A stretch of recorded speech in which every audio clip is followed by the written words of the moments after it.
சின்னமருமகள் serial next episode review பார்க்கலாமாங்க. போஸுக்கு ரொம்பவே சந்தோஷமா இருக்கு. ஏன்னா பொண்ணு வீட்ல இருந்து வந்து அவங்க அப்பாவே உனக்கு என்ன கார் பிடிச்சிருக்கோ அதை எடுத்துக்கோ அப்படின்னு சொல்லிட்டு செலக்ஷன் பண்ணிட்டும் போயிடுறாரு. அங்க 50 லட்ச ரூபாய் கார் வரப்போகுது அப்படின்னு சொல்லிட்டு போஸுமே ரொம்பவே சந்தோஷமா இருக்காங்க. இதையும் கேள்விப்பட்ட இங்க ஈஸ்வரியும் சித்ராவும் ரொம்பவே சந்தோஷமாகவும், அம்மா நம்மளுக்கு 50 லட்ச ரூபாய் காரு வந்திருக்கு, போஸு ரொம்பவே சந்தோஷமாக இருக்க போகிறான், அங்கே பொண்ணோட வீட்டில் ரொம்பவே வசதியாக இருப்பாங்க போல், காரே 50 லட்ச ரூபாய் வாங்குறாங்கன்னா அவங்க வீடு எத்தனை கோடி ரூபாய் கட்டி வச்சுருப்பாங்க அப்படின்னு சொல்லிட்டு இங்கே சித்ரா இங்கே ஈஸ்வரிக்கிட்ட சொல்லிக்கிட்டு இருக்கவும், ஈஸ்வரி இங்கே போஸு எங்கேயோ போகிறான், அங்கே பொண்ணு வீட்டில் ரொம்பவே வசதியாகவும் இருக்க போகிறாங்க, அதுவும் இல்லாமல் இங்கே ராஜாங்க மாமாவும் 1 கோடி தரேன் அப்படின்னு சொல்லிட்டு சொல்லியிருக்காரு, அந்த பணம் வந்தால் இங்கே போஸு ரொம்பவே வேறு லெவலில் ஆகிடுவான் அப்படின்னு சொல்லிட்டு இங்கே ஈஸ்வரியும் சித்ராவும் பேசிக்கிட்டு இருக்காங்க. அதுக்கப்புறம் என்ன, சாபத்ரியும் தாமரையும், சாபத்ரி அன்னைக்கு எனக்கு ஒரு கனவுல வந்துச்சு, அதே மாதிரி இப்போ நடக்க போது போல், அவங்களுக்கு புது கார் வேறு பொண்ணு வீட்டிலேருந்து வாங்கி தரேன் அப்படின்னு சொல்லிட்டு சொல்லிக்கிட்டு இருக்காங்க. அம்மா நீங்கள் அன்றைக்கி யோசிச்ச மாதிரி நடக்க போது போல், இந்த கல்யாணத்தை நம்ம எப்படியாவது நிறுத்தியே ஆகணுமா, நிறுத்துறனா நம்ம சாமான தொலைக்கி கீட்ட வேண்டியது தான், நீங்கள் அன்றைக்கி கனவுல கண்டது பழிச்சிரும் போல் அப்படின்னு சொல்லிட்டு இங்கே தாமரையும் சொல்லிக்கிட்டு இருக்கவும், சாபத்ரி தாமரை அதெல்லாம் நடக்கவே நடக்காது, அந்த கல்யாணத்தை நிறுத்த வேண்டியது என்னோட பொறுப்பு, அந்த ஈஸ்வரி ரொம்பவே சந்தோஷப்பட்டுக்கிட்டோம், அவள் கார் வரப்போகுது, நெகை வரப்போகுது, நிலம் வரப்போகுது அப்படின்னு சொல்லிட்டு அவள் சந்தோஷமாக இருந்துக்கிட்டோம், ஆனால் வாய் கெட்டந்து நாக்கு கெட்டாமல் அவங்களுக்கு அந்த கல்யாணத்தவே நடத்த விடாமல் பண்ண வேண்டியது நான் என்னோட பொறுப்பு, நான் அதை கல்யாணத்தை எப்படி நிறுத்தணும்னு மட்டும் பாரு அப்படின்னு சொல்லிட்டு இங்கே சாபத்திரியும் சொல்லிக்கிட்டு இருக்காங்க. இங்கே தமிழ்ச்செல்வி வயிற்றுல வளர்கிற குழந்தை அசைவு தெரியுது அப்படின்னு சொல்லிட்டு இங்கே மலர் அக்கா கிட்டேயும் அங்கே தனத்துக்கிட்டேயும் சொல்லிக்கிட்டு இருக்காங்க, அதை கை வச்சுமே பார்த்துக்கிட்டு இருக்காங்க. ஆமதனம் இங்கே அந்த குழந்தை எட்டி உதைக்குது, இதெல்லாம் பார்க்கும்போது எனக்கு ரொம்பவே சந்தோஷமாக இருக்குது அப்படின்னு சொல்லிட்டு மலருமே சொல்லிக்கிட்டு இருக்காங்க. அதை கேட்ட இங்கே தனமும் ரொம்பவே சந்தோஷமாகவும் கை வச்சு பார்த்துக்கிட்டு இருக்காங்க. அங்கே சேதுவுமே வந்துட்டு அதை பார்க்குறாரு, உடனே இது இரும்புறாரு, உடனே அவங்க எழுந்து போனோம் அப்படின்னு சொல்லிட்டு, அதுக்கப்புறம் எல்லாருமே படுத்துடுறாங்க. அங்கே தமிழ் செல்வியுமே தூங்கிட்டு இருக்கும்போது அந்த அசைவை நாமளும் பார்க்கணும்னு சொல்லிட்டு அங்கே வயிற்று மேலே கையை வச்சுமே பார்க்குறாங்க சேது. அதை பார்த்ததும் அங்கே குழந்தை துடிக்கிறதெல்லாம் பார்த்துட்டு ரொம்பவே ஃபீல் பண்ணி அங்கே சேதுவுமே அழுதுகிட்டு இருக்காங்க. நம்மளோட குழந்தை அங்கே தமிழ் செல்வி வயிற்றில் வளர்ந்துக்கிட்டு இருக்கு, ஆனால் இதெல்லாம் தெரியாமல் நான் அவளை ரொம்பவே அசிங்கப்படுத்தி பேசிட்டேன், அதெல்லாம் நினைக்கிற போது எனக்கு ரொம்பவே கஷ்டமாகவும் இருக்குது அப்படின்னு சொல்லிட்டு இங்கே சேதுவுமே மனசுக்குள்ளேயே யோசிச்சுக்கிட்டு அங்கே ஃபீல் பண்ணி அழுதுகிட்டே போய் படுத்துடுறாங்க. இதை பார்த்த தமிழ் செல்வியுமே ரொம்பவே ஃபீல் பண்ணி அழுதுகிட்டு இருக்காங்க. ஏன்னா நம்ம மேலேயும் என்னோட குழந்தை மேலேயும் ரொம்பவே பாசம் வச்சுக்கிட்டு இருக்காரு, ஆனால் வெளிப்படையாக இதை சொல்லாமல் மனசுக்குள்ளேயே வச்சுக்கிட்டு என்ன தான் பண்ண போகிறாரோ அப்படின்னு சொல்லிட்டு இங்கே தமிழ் செல்வியுமே நினச்சிக்கிட்டு இருக்க. இங்கே காலேஜிலேருந்து அங்கே மேடமும் போஸுக்கும் சேதுக்கு அங்கே ஆபத்தான காட்டுக்குள்ளே போய் அந்த மாற்று மருந்தை எடுத்துகிட்டு வந்தாங்க இல்லையா, அதனால் அவங்களுக்கு ஒரு விருது வழங்குறதா இருக்குது. அன்னைக்கு இந்த மாதிரி ஒரு விஷயத்த பண்ணவங்களுக்கு நம்ம விருந்து வழங்குகிறோம், நம்ம காலேஜ் சார்பாக. அங்கே ராஜாங்கம் தான் இந்த ஒரு விழாவை தொடக்கி வைக்க போகிறாரு, அவங்க முன்னாடியே இந்த ஒரு விருதையும் கொடுக்கணும் அப்படின்னு சொல்லிட்டு ஆசையாக அங்கே ராஜாங்கத்துக்கிட்டே சொல்லிகிட்டு இருக்கு. இங்கே தமிழ்ச்செல்விக்குமே இந்த காலேஜ் ஃபீஸுக்கான டொனேஷனை இங்கே ராஜாங்கமும் அதே ஒரு ஃபங்க்ஷனில் முடிச்சிடலாம் அப்படின்னு சொல்லிட்டு சொல்லியிருக்காரு. தமிழ்ச்செல்விக்கு எல்லோரும் கிளாப் பண்ணுங்க அப்படின்னு சொல்லிட்டு அங்கே சொல்லிக்கிட்டு இருக்காவும், தமிழ்ச்செல்விக்கு ரொம்பவே கோபமாகவும் இருக்குது. ஏன்னா இங்கே போஸுக்கு அந்த மாற்று மருந்தை எடுத்துகிட்டு வந்ததே தமிழ்ச்செல்வி தான், அந்த நல்ல பேரை அங்கே போஸ் வாங்கிட்டு போகிறான் அப்படின்னு சொல்லிட்டு நினச்ச தமிழ்ச்செல்வி எப்படியாவது அவனுக்கு இந்த விருதை வழங்கலாம், ஆனால் அவனுக்கு அந்த 1 கோடியை கூட விடாமல் நம்ம ராஜாங்க மாமா கிட்ட எல்லா உண்மையும் சொல்லணும், ஆனால் அது ஆதாரமாக சொல்லணும், நம்ம ஆதாரம் இல்லாத சொன்னோன்னா அதை யாருமே நம்ப மாட்டாங்க அப்படின்னு சொல்லிட்டு இங்கே தமிழ் செல்வியுமே யோசிச்சுக்கிட்டு இருக்க. அதுக்கப்புறம் சேதுவுமே கொஞ்சம் வேலை இருக்குது அப்படின்னு சொல்லிட்டு வெளியிலுமே கிளம்பிடுறாங்க. ராஜாங்கம் சன்னியாசிக்கிட்ட, சன்னியாசி அந்த பத்திரிக்கை அடிக்கிறதுக்கு சொல்லியிருந்தோம்ல, அந்த வேலையெல்லாம் கொஞ்சம் சீக்கிரமாக பாரு, ஏன்னா நம்மளுக்கு தெரிஞ்சவங்க எல்லாருக்கிட்டையும் நம்ம கொடுக்கணும், அதெல்லாம் பார்த்துக்கோ, எனக்கு கொஞ்சம் வேலை இருக்குது, சரி நீ வா நம்ம அப்புறம் பார்த்துக்கலாம், அதை நீ கால் பண்ணி அங்கே சொல்லிவிடு எல்லாமே கரெக்டாக இருக்கா அப்படின்னு சொல்லிட்டு பார்த்துக்கோ அப்படின்னு சொல்லிட்டு இங்கே ராஜாங்கமும் சொல்லிடுறாங்க. சன்னியாசியுமே சரி நான் பார்த்துக்கிறேன் அப்படின்னு சொல்லிட்டு சன்னியாசியுமே சொல்லிடுறாங்க. இங்கே அப்பத்தா ஓசி கார் கிடைக்குதுன்னு சொல்லிட்டு எவ்வளோ சந்தோஷப்படுறா பாரு இந்த ஈஸ்வரி. இவங்களுக்கு இதே பொழப்பு தான். அங்கே மாப்பிள்ளை பொண்ணோட அப்பா முன்னாடி இந்த காரை பார்த்ததே இல்லை. அது மாதிரி இவ்வளோ சந்தோஷமாக போகிறாங்க. அந்த காரு 1000 கார் வாங்குவாங்க ராஜாங்கம். ஆனால் அந்த காரை மேலெலாம் ஆசை இல்லாமல் நாட்டுக்கு நல்லது பண்ணணும் அப்படின்னு சொல்லிட்டு சுற்றிக்கிட்டு இருக்கிறதுனால தான் எங்கள் ராஜாங்கம் ஊருக்கே முதலமைச்சராக இருக்கான். இவங்கள மாதிரி இந்த காரே 50 லட்ச ரூபாயெலாம் வாங்கியிருந்தானா அவன் உங்களை மாதிரி இது மாதிரிலாம் பேசிக்கிட்டு சந்தோஷமாக தான் இருந்திருக்கணும். எங்கள் நாட்டுக்கு இல்லை வீட்டுக்கே இந்த முதலமைச்சராக ஆயிருக்க முடிஞ்சாது அப்படின்னு சொல்லிட்டு எங்கள் அப்பத்தாவுமே அங்கே யோசிச்சுக்கிட்டு இருக்க. அதுக்கப்புறம் மோகனாவுமே வந்து இன்னொரு நல்ல விஷயம் நடக்க போகுது. நம்ம இந்த இந்த கல்யாணத்தை நம்ம ரொம்ப சந்தோஷமாக நடக்கணும். ஏன்னா இங்கே கண்மணியோட கல்யாணமும் இந்த ஆறுமுகத்தை லவ் பண்ணி இது மாதிரி சிம்பிளாக முடிஞ்சு போச்சு. இங்கே போஸோட கல்யாணத்தையும் கொஞ்சம் சந்தோஷமாக நம்ம கொண்டாடணும் அப்படின்னு சொல்லிட்டு இங்கே மோகனாவும் சொல்லிக்கிட்டு இருக்கவும் உடனே அப்பத்தாவும் சரி மோகனா நம்ம அதே மாதிரி பண்ணிடலாம். ஏன்னா இங்கே நம்ம வீட்டில் தான் நடக்க போகுது. எல்லாமே பெருசாக கிராண்டாக நம்ம வீடெல்லாம் டெக்கரேஷன் பண்ணி நம்ம நல்லாவே பண்ணிடலாம். இந்த டெக்கரேஷனு உனக்கு எதனா இது மாதிரி பண்ணணும் அப்படின்னு சொல்லிட்டு ஆசை இருந்தால் சொல்லு. நான் அங்கே ராஜாங்கத்துக்கிட்ட பேசி இந்த டெக்கரேஷன்லாம் நான் பார்த்துக்கிறேன் அப்படின்னு சொல்லிட்டு எங்கள் அப்பாத்தாவுமே சொல்லிக்கிட்டு இருக்காங்க. இல்லை அப்பத்தா அவங்களே பண்ணட்டும். அவங்களுக்கு எதே யோசிக்கிறாங்களோ அதுவே பண்ணட்டும். ஏன்னா ஈஸ்வரி இருக்கா, அதுக்கான ஏற்படையெல்லாம் அவங்களே பார்த்துக்கிட்டு இருப்பாங்க அப்படின்னு சொல்லிட்டு எங்கள் அம்மாவோட அவங்க கிளம்பிட்டுறாங்க. தமிழ்ச்செல்வி காலேஜ் முடிச்சுட்டு வீட்டுக்குமே வந்துடுறாங்க. வந்து அங்கே உட்காந்துக்கிட்டு அக்கா நேற்று என் வயிற்றில் உள்ள குழந்த துடிப்பெல்லாம் நீங்கள் பார்த்தீங்கல்ல, அது துடிக்கிற போதே எனக்கு ரொம்பவே சந்தோஷமாக இருக்குது.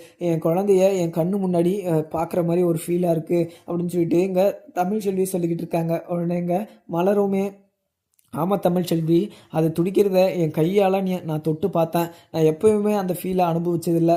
ஆனால் நீ அந்த ஃபீலை அனுபவிச்சிருக்க. அந்த குழந்தைய பெற்று என் கையில் தான் நீ ஃபஸ்ட்டு கொடுக்கணும். அந்த குழந்தைய கொஞ்சம் நான் வளர்க்கணும். ஏன்னா நான் ரொம்பவே ஆசைப்பட்டு இங்கே போஸை கல்யாணம் பண்ணேன். ஆனால் என் வாழ்க்கை இப்படி நாசமாக போயிடுச்சு. ஆனால் நான் படித்து நல்ல நிலைமைக்கு வந்து நான் இங்கே வக்கீலாக ஆகாதான் போகிறேன் அப்படின்னு சொல்லிட்டு இங்கே மலருமே சொல்லிக்கிட்டு இருக்காங்க. இதை பார்த்தா தமிழ்ச்செல்வி தனம் 2 பேருமே ரொம்பவே சந்தோஷமாக இருக்காங்க. உடனே தமிழ்ச்செல்வியுமே அக்கா நீங்கள் இதே கான்ஃபிடென்ட்டோட நீங்கள் நல்லா படித்து நீங்கள் வக்கீல் ஆகணும். அதை நான் என் கண்ணால் பார்க்கணும். நீங்கள் கண்டிப்பாக ஆகிடுவீங்க. ஏன்னா இதுலேயே நீங்கள் அவ்வளோ பெரிய மார்க் எடுத்திருக்கீங்கன்னா நீங்கள் நல்லா படிக்கிற டாப்பர் தான். நீங்கள் படித்து நல்லா நீங்கள் வக்கீல் ஆகிடலாம்க்கா. நீங்கள் சின்சியராக நீங்கள் படிச்சிங்கன்னா கன்ஃபார்ம் நீங்கள் வக்கீல் ஆகிடுவீங்க அப்படின்னு சொல்லிட்டு இங்கே தமிழ்ச்செல்வி சொல்லிக்கிட்டு இருக்கவும் உடனே இதை கேட்ட மலருக்குமே ரொம்பவே சந்தோஷமாக இருக்குது. உடனே எங்கள் தனமும் ஆமாக்கா நீங்கள் நல்லா படிச்சிங்கன்னா நீங்கள் கூடிய சீக்கிரம் நீங்கள் வக்கீலாக ஆகிடுவீங்க அப்படின்னு சொல்லிட்டு இங்கே தனமும் சொல்லிக்கிட்டு இருக்காங்க. சரி தனம், நான் அதை படிக்க தான் போகிறேன். அது கூடிய சீக்கிரம் இங்கே ராஜாங்க மாமா கிட்டேயும் அப்பத்தா கிட்ட மோகனா அத்தைக்கிட்ட எல்லாருக்கிட்டையுமே நான் சொல்லணும் அப்படின்னு சொல்லிட்டு இங்கே தனமும் சொல்லிக்கிட்டு இது மலருமே சொல்லிக்கிட்டு இருக்காங்க. அதுக்கப்புறம் என்ன போஸுமே அந்த பொண்ணுக்கிட்ட பேசிக்கிட்டு ரொம்பவே சந்தோஷமாகவும் அங்கே சிரிச்சு பேசிக்கிட்டு அங்கே உக்காந்துக்கிட்டு இருக்காங்க. போஸு இவ்வளோ பெரிய பொய்யை நடிக்கிறான் அப்படின்னு சொல்லிட்டு அந்த பொண்ணுக்கு தெரிஞ்சா அந்த கல்யாணத்தை நிறுத்திட்டு போயிடுவேன் அப்படின்னு சொல்லிட்டு இங்கே சாபுத்திரிக்கும் தாமரைக்கும் தெரிய வந்துடுது. இந்த விஷயத்த வச்சு தான் அந்த கல்யாணத்தை நிப்பாட்டணும் அப்படின்னு சொல்லிட்டு அவங்களுமே பிளான் போட்டுட்டு இருக்காங்க. அதுக்கப்புறம் இங்கே ஈஸ்வரியுமே இந்த கல்யாணம் நடக்க போகுது அப்படின்னு சொல்லிட்டு ரொம்பவே சந்தோஷமாகவும் அங்கக்கும் இங்கக்கும் நடந்துக்கிட்டே இருக்காங்க. ஈஸ்வரி நடந்துக்கிட்டு இருந்த பார்த்துட்டு என்ன மதனி ரொம்பவே சந்தோஷமாக சுற்றிக்கிட்டு இருக்கீங்க, உங்களோட பையனோட கல்யாணம் சும்மா ஜாம்னு நடக்க போது போல் 50 லட்ச ரூபாய் காரு 400 பவுனு செயின் எல்லாமே நீங்கள் வசதியாக ஆகிடுவீங்க போல் அப்படின்னு சொல்லிட்டு இங்கே சாபுத்திரியும் தாமரையும் கல்லாச்சிக்கிட்டு இருக்காங்க. அதை கேட்ட இங்கே ஈஸ்வரிக்கு என்னோட பையனுக்கு கல்யாணம் நடந்தால் உங்களுக்கு என்ன பொறாமை, உங்களுக்கு யாரும் நல்லா இருந்திருக்க கூடாதே அப்படின்னு சொல்லிட்டு இங்கே ஈஸ்வரி சொல்லிட்டு கிளம்பிடுறாங்க. இங்கே சாபுத்திரியும் தாமரையும் எவ்வளோ ஆடுறீங்களோ ஆடுங்க, இதெல்லாம் கொஞ்ச நாளைக்கு தான். இந்த கல்யாணம் நடக்காதுன்னு சொல்லிட்டு எங்களுக்கு மட்டும்தான் தெரியும். உங்களுக்கு தெரிஞ்சா நீங்கள் இந்த கல்யாணத்தை எப்படி இது நடத்துறது அப்படின்னு சொல்லிட்டு நீங்களே யோசிச்சுட்டு இருப்பீங்க. ஆனால் உங்களுக்கெல்லாம் தெரியாமலே இந்த கல்யாணத்தை நிப்பாட்டுவோம் பாரு அப்படின்னு சொல்லிட்டு இங்கே சாபுத்திரியுமே நினச்சிக்கிட்டு இருக்க. ராஜாங்கமும் இங்கே வேலையை முடிச்சுட்டு வீட்டுக்குமே வந்து அங்கே உக்காந்துக்கிட்டு இருக்காங்க. என்ன பார்த்தா எல்லா வேலையும் கரெக்டாக போயிட்டுருக்கா. இங்கே போஸுக்கு கல்யாணம் நடக்க போகுது. என்னோட உசுரை அவன் ஆபத்தான காட்டுக்குள்ளே போய் மாற்று மருந்து எடுத்துகிட்டு வந்து என்னோட உசுரை காப்பாற்றி வச்சான். ஆனால் அவனுக்கு இந்த கல்யாணத்தை நான் சிறப்பாக பண்ணி வைக்கணும். ஏன்னா ஏற்கனவே ஒரு கல்யாணம் பண்ணி வச்சு வாழ்க்கை இது மாதிரி ஆயிடுச்சு. இந்த பொண்ணனா வச்சு அவன் சந்தோஷமாக வாழணும். அதனால தான் அவனுக்கு நான் 1 கோடி கொடுக்குறேன் அப்படின்னு சொல்லிட்டு சொன்னேன். அதை வச்சுக்கிட்டு அவன் பிஸ்னஸ் ஸ்டார்ட் பண்ணி அவன் சந்தோஷமாக நல்லா இருந்தால் எனக்கு அதுவே போதும் அப்பத்தா அப்படின்னு சொல்லிட்டு சொல்லிக்கிட்டு இருக்காங்க. உடனே எங்கள் அப்பத்தாவுமே சரியாக தான் சொன்ன ராஜாங்கம். அவன் பொறுப்பாக கடையை ஆரம்பித்து ஏதோ ஒரு முன்னாடி வந்தால் எல்லாருக்குமே சந்தோஷம்தான். ஆனால் அவன் பழைய மாதிரி இருந்தானா ஒரு நிமிஷம் கூட உருப்பிட மாட்டான். அந்த பொண்ணுமே பார்த்தீங்கன்னா அவனை விட்டு விலகி போயிடும். சன்னியாசி அங்கே போஸுக்கிட்ட நீ சொல்லி வை, அந்த பொண்ணுக்கிட்ட எப்படி பார்த்துக்கணுமோ அந்த பொண்ணை பத்திரமா சந்தோஷமாக பார்த்துக்கணும். ஏன்னா அது ஒரு அமைச்சரோட பொண்ணு, ஏற்கனவே டைவர்ஸ் ஆகி வந்தது.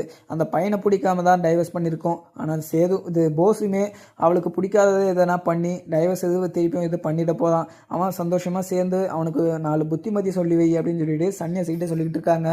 இங்கே போஸுக்கிட்ட நான் சொல்லிக்கிறேன் அப்பத்தா, அவன் இப்போ திருந்திட்டான் தான் நினைக்கிறேன். அவன் இப்போ நான் சொல்கிறது எல்லா விஷயமும் பார்த்தீங்கன்னா கேட்டுக்கிட்டு இருக்கான். அவன் இப்போ நல்லா மனப்பூர்வமாக திருந்திட்டான் போல். போஸு நல்லபடியாக இருக்கணும் அப்படின்னு சொல்லிட்டு தான் நானும் நினச்சி இந்த கல்யாணத்தை ஏற்பாடு பண்ணேன். அவன் இதுக்கு மேலே சந்தோஷமாக தான் இருப்பான், எந்த தப்பையும் பண்ண மாட்டான். அவன் வாழ்க்கையில் முன்னேறத்துக்கு என்ன பண்ணணுமோ அதெல்லாம் பண்ணுவான் அப்பத்தா அப்படின்னு சொல்லிட்டு இங்கே சன்னியாசியுமே சொல்லிக்கிட்டு இருக்காங்க. அதுக்கப்புறம் என்ன அப்பத்தாவுமே அவன் நல்லா இருந்தால் எனக்கு அதுவே போதும், ஆனால் இடகூடமாக இதனா பண்ணி வச்சுட்டாதானா பிரச்சனை, அதனால தான் நான் முன்னாடியே சொல்கிறேன், எதுக்கும் நீ போஸுக்கிட்ட சொல்லி வை நீ அப்படின்னு சொல்லிட்டு இங்கே அப்பத்தாவுமே சொல்லிட்டு கிளம்பிடுறாங்க. மலருமே அங்கே போஸுக்கு கல்யாணம் நடக்க போகுது அப்படின்னு சொல்லிட்டு முன்னாடி எல்லாம் இது ஃபீல் பண்ணிக்கிட்டு இருந்தாங்க. ஆனால் இப்போ கொஞ்சம் கூட ஃபீல் பண்ணலை. ஏன்னா அவன் ஒரு கேடு கெட்டவன் அப்படின்னு சொல்லிட்டு இங்கே மலருக்கு தெரியும். ஆனால் இன்னொரு பொண்ணு அவனை நம்பி வரப்போகுது அப்படின்னு சொல்லிட்டு நினைக்கிற போது தான் எனக்கு ரொம்பவே கஷ்டமாக இருக்குது. ஏன்னா இங்கே போஸை நினச்சி இல்லை, அந்த பொண்ணை நினச்சி தான் எனக்கு ரொம்பவே வருத்தமாக இருக்குது அப்படின்னு சொல்லிட்டு இங்கே மலருமே யோசிச்சுக்கிட்டு இருக்க. தமிழ்ச்செல்வி அங்கே சமைச்சு முடிச்சுட்டு இங்கே தனத்துக்கிட்ட தனம் இங்கே அவர் வருவார், நீங்கள் அவருக்கு சாப்பாடு மட்டும் நீ போட்டு கொடுத்துரு, ஏன்னா இன்றைக்கி அவர் சமைக்கலை, அவருக்கு ரொம்பவே பசிக்கும், அவர் வெளியில் கூட சாப்பிட மாட்டார், நீ அவருக்கு கொஞ்சம் சாப்பாடு மட்டும் போட்டு கொடுத்துட்றியா அப்படின்னு சொல்லிட்டு அங்கே தமிழ்ச்செல்வியுமே காலேஜுக்குமே கிளம்பிடுறாங்க. இங்கே தனமும் அக்கா மாமா மேலே எவ்வளோ பாசம் வச்சுட்டு இருந்தா நீங்கள் இது மாதிரிலாம் சொல்லிட்டு போவீங்க, ஆனால் மாமாவும் உங்கள் மேலே ரொம்பவே பாசம் வச்சுக்கிட்டு இருக்காரு போல். வாஷிங் மிஷின், ஃப்ரிட்ஜு எல்லாமே டிவியிலேருந்து எல்லாமே வாங்கிட்டு வந்து வச்சுருக்காரு. ஆனால் அதை நீ யூஸ் பண்ணணும் அப்படின்றதுனாலே அதுக்கு நீங்கள் வாடகை கொடுத்துட்டு யூஸ் பண்ணு அப்படின்ற மாதிரி சொல்லிட்டு இருக்காரு. ஆனால் 2 பேரும் நீங்கள் சேர்ந்து வாழணும் அப்படின்னு சொல்லிட்டு எனக்கு ரொம்பவே ஆசை இருக்குக்கா அப்படின்னு சொல்லிட்டு தனமும் நினச்சிக்கிட்டு இருக்காங்க. அதுக்கப்புறம் மலர் வந்து என்ன தனம் யோசிச்சுக்கிட்டே இருக்க, துணியெல்லாம் துவச்சி போட்டிருக்கேன், நம்ம அதை காய் வச்சுட்டு வந்துடலாம் வாதனும், நீ வரதனாவா இல்லைனா இங்கே இரு அப்படின்னு சொல்லிட்டு, இல்லைக்கா அதெல்லாம் ஒரு பிரச்சனை இல்லை நானும் வரேன் அப்படின்னு சொல்லிட்டு இங்கே தனமும் போயிட்டு அந்த துணியெல்லாம் காய வச்சுட்டு வந்துடுறாங்க. தனம் நீ என்ன படிச்சுக்கிட்டு இருக்க, நீ என்ன ஆகணும் ஆசை அப்படின்னு சொல்லிட்டு இங்கே மலருமே கேட்குறாங்க. தனமும் அக்கா எனக்கும் நல்லா படிச்சுட்டு ஒரு போலீஸ் அதிகாரியாக ஆகணும் அப்படின்னு சொல்லிட்டு என்னோட கனவுக்கா, அந்த லட்சியத்தையை அடையிற வரையும் நான் ஓடிக்கிட்டே இருப்பேன் அப்படின்னு சொல்லிட்டு தனம் சொல்லிக்கிட்டு இருக்கிறத கேட்டதும் மலருமே ரொம்ப சந்தோஷமாக, சூப்பர் தனம் நீ போலீஸ் அதிகாரி ஆகிறியா, ஆயிட்டனா எனக்கும் ரொம்பவே சந்தோஷம்தான் அப்படின்னு சொல்லிட்டு இங்கே மலருமே சொல்லிக்கிட்டு இருக்காங்க. உடனே நான் போலீஸ் அதிகாரி ஆகி யார் யார் தீங்கு பண்ணுறாங்களோ யார் யார் கெட்டது பண்ணுறாங்களோ அவங்கள தான் ஃபஸ்ட்டு நான் பிடிச்சி வெளில போடுவேன் அப்படின்னு சொல்லிட்டு இங்கே தனம் சொன்னதை கேட்டதுமே இங்கே மலருக்கு ரொம்பவே சந்தோஷமாக இருக்குது. சரி தனம் நீ நல்லபடியாக போலீஸ் ஆகு, அதுக்கப்புறம் நீ என் முன்னாடி வந்து நின்று இது மாதிரி எல்லோரும் முன்னாடி சவால் விடுதனோ, அதுதான் இந்த வாழ்க்கையோட லட்சியம் தானோ அப்படின்னு சொல்லிட்டு இங்கே மலருமே சொல்லிட்டு உள்ளேயுமே கிளம்பிடுறாங்க. சரிதானோ நம்ம சாப்பிட்லாமா, எனக்கு ரொம்பவே பசிக்குது அப்படின்னு சொல்லிட்டு மலரும் தனமும் உட்காந்து சாப்பிட்டுட்டு இருக்காங்க. அதுக்கப்புறம் இங்கே சேதுவுமே உள்ளே வராங்க. உடனே வாங்க மாமா சாப்பிடுவீங்க அப்படின்னு சொல்லிட்டு இங்கே தனமும் போட்டுட்டு வந்து வச்சுட்டு, உக்காருங்க மாமா சாப்பிடுங்க, நீங்கள் ஒன்றும் சாப்பிட்டு வந்துருக்க மாட்டீங்க, கை வாஷ் பண்ணிட்டு வாங்க நான் போட்டு வைக்கிறேன் அப்படின்னு சொல்லிட்டு போட்டுட்டு வந்துமே வச்சிடுறாங்க. உடனே இங்கே தனம் சொன்னதை கேட்டதுமே சேதுவுமே சாப்பிட்டுடுறாங்க. ஏன்னா தனம் இங்கே சேது மேலே ரொம்பவே பாசம் வச்சுக்கிட்டு இருக்காங்க. ஏன்னா அவங்க அக்கா மேலே நான் எவ்வளோ கோவம் இருந்தாலுமே, ஆனால் தனம் அதை என்கிட்ட ஒரு நிமிஷம் கூட அது மாதிரி கோவத்தை காமிச்சதே இல்லை. என் மேலே ரொம்பவே பாசமாகவும் என்ன மாமான்னு ஏற்றுக்கிட்டு ரொம்பவே சந்தோஷமாக தான் பேசிக்கிட்டு இருக்கா. அவள் சாப்பிடுன்னு சொல்லியும் நான் சாப்பிடலனா அவன் மனசு கஷ்டப்படும் அப்படின்னு சொல்லிட்டு தனம் போட்டுட்டு வந்ததை சாப்பிட்டுட்டு, தனம் இன்றைக்கி சமையல் சூப்பராக இருக்குது, இன்றைக்கி யார் சமைச்சது அப்படின்னு சொல்லிட்டு இங்கே சேது கேட்குறாங்க. உடனே தனமும் அக்கா தான் சமைச்சு வச்சாங்க, நீங்கள் வருவீங்க அப்படின்னு சொல்லிட்டு சொன்னாங்க, நீங்கள் வந்த உடனே அந்த சாப்பாடை உங்களுக்கு போட்டு கொடுங்க அப்படின்னு சொல்லிட்டு என்கிட்ட அக்கா சொல்லிட்டு தான் போனாங்க அப்படின்னு சொல்லிட்டு இங்கே தனமும் சொல்லிக்கிட்டு இருக்காங்க. அதுக்கப்புறம் சேதுமே வச்சுட்டு அதை சாப்பிட்டு முடிச்சுட்டு கிளம்பிடுறாங்க. அப்புறம் இங்கே ஈஸ்வரியும் தாமரையும், அங்கே தாமரையுமே ரொம்பவே கோமா ஈஸ்வரிக்கிட்ட நீங்கள் எவ்வளோ ஹாப்பியாக இருக்கீங்களோ அவ்வளோ கஷ்டத்தை நீங்கள் அனுபவிக்க போகிறீங்க. இந்த கல்யாணம் எப்படியும் நடக்க போகிறதில்ல. நீங்கள் இப்போவே சந்தோஷப்பட்டுக்கோங்க. ஏன்னா அப்புறம் நீங்கள் சந்தோஷப்பட முடியாது, ஃபீல் பண்ணிக்கிட்டு இருக்கணும். ஏன்னா கை கெட்டந்து வாய் கெட்டலை அப்படின்னு சொல்லிட்டு நீங்கள் ஃபீல் பண்ண தான் போகிறீங்க. ஏன்னா 50 லட்ச ரூபாய்க்கா கார் கேட்குதா உங்களுக்கு?